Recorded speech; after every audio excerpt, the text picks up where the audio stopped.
Alas 12 na guys. At dahil nakaresit tayo dito sa truck stop, ganito guys ang routine natin. Yan. Pag nakikita nyo yan guys, yan ay portable pressure cooker. Nagluluto ako guys ng karni. Kukod siya, kaya kailangan natin i-pressurize. At ito kasama niya nito. Yan guys, karne rin yan. At saka of course ito karne rin. Ingredients, yan. Mga yan guys. At magic sarap. At rice cooker. Yan guys, ang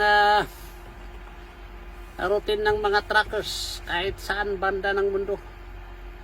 Diyan sa Middle East, Europe, of course sa atin sa Pilipinas. I miss Philippines kasi ang gandang magluto sa daan. Ito guys, yan.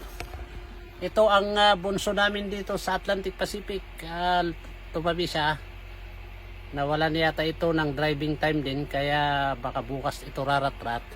Yan ang hila niya guys. Yan. Yan. Roll type na side curtain. Loaded yan ng coils galing ng Montreal or Ontario at di-deliver sa amin sa Moncton. Kaya lang nawalan siya ng oras at magre-reset na rin ito bago yung truck na rin, bagong unit. Isa siya sa mga nakatanggap ng bagong unit dito. Sa mga nag-a-apply, yan mga pagpapalarin kayo guys, yan ang mga magiging unit nyo, magagandang sasakyan na. So yan guys, wala tayong masyadong marites. At saka I'm waiting for the updates regarding bills in new law for immigration, para makita natin kung paano na ang sitwasyon natin ng application.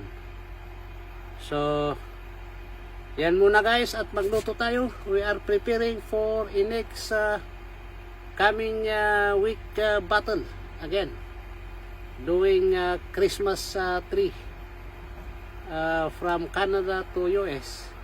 Dahil itong pangarga na ito ay medyo mahirap dahil live yung Christmas tree at kailangan nandun sa customer in a precise period of time. So yan muna guys, wala tayong update. Magandang hapon at magandang umaga. Boom tarat-tarat.